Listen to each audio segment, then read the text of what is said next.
Baik Ustaz, di sini ada titipan pertanyaan ketika kemarin waktu saat kajian belum tuntas terkait dengan hadis la taghdab walakal jannah.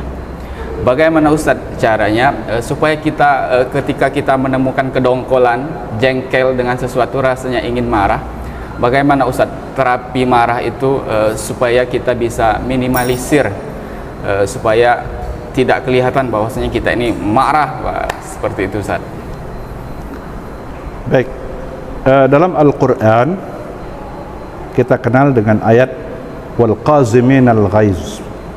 Ini orang-orang yang mengendalikan amarahnya.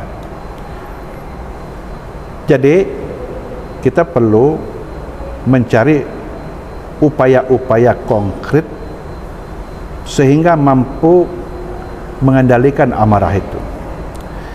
Yang pertama adalah ta'awuz. Kita mohon perlindungan kepada Allah Subhanahu wa taala. A'udzubillahi minasyaitonir rajim. Karena al-ghadabu minasyaitan, marah itu datangnya dari syaitan dan memang memprovokasi manusia, mengipas-ngipasin manusia, membakar emosi manusia sehingga orang itu terpancing untuk marah.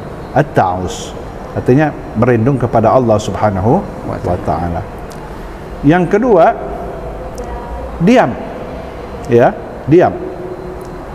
Ya, kalau kita marah, kemudian kita ingin membalas kemarahan itu, membalas kemarahan itu, ya, dengan bentuk omongan segala macam, itu juga nafsu bicara. Maka terapi yang paling tepat itu kita diam, berusaha untuk diam, karena diam itu akan mendatangkan kebaikan. Ya, fal yaskut, idza ghadiba ahadukum fal yaskut, kata Rasul. Kalau kamu marah, diam. Nah, kemudian yang ketiga, kita bisa merubah posisi. Ketika tegak berdiri, kemudian duduk, kemudian berbaring dan seterusnya. Ya, kemudian tiduran jika perlu. Ya perlu. Itu juga mungkin salah satu terapi yang syar'i, yang syar'i.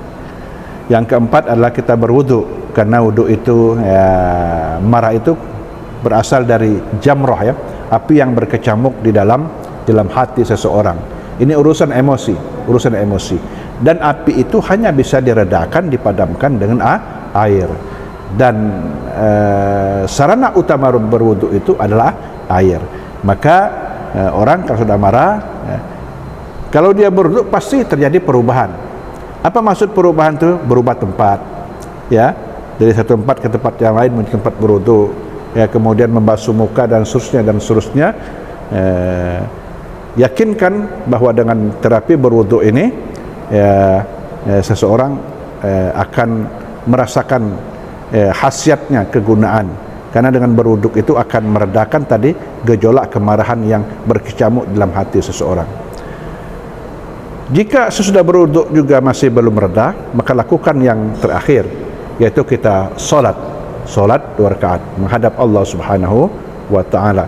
Kenapa? Karena solat itu merupakan relasi seorang hamba dengan Allah Subhanahu wa taala, seolah-olah dia mengembalikan seluruh dirinya kepada Allah Subhanahu wa taala, termasuk apa yang tengah dialaminya, gejolak nafsu marah tadi yang istilahnya berkecamuk dalam dirinya, minta kepada Allah Subhanahu wa taala akan diredakan, agar diberikan kemampuan untuk mengendalikan dan menahan kemarahan itu. Itulah beberapa mungkin terapi mengatasi gejolak kemarahan yang sangat akrab dengan kehidupan seorang. Maka salah satu di antara hikmah puasa itu adalah membuat orang menjadi tangguh, karena imsak, makna imsak itu kemampuan untuk mengendalikan diri dari berbagai macam tarikan-tarikan, dari berbagai macam godaan-godaan syaitan yang cenderung akan menjerumuskan manusia ke jurang kenestapaan. Terima kasih. Baik, terima kasih Ustaz. Mudah-mudahan bermanfaat. Jazakumullah khair.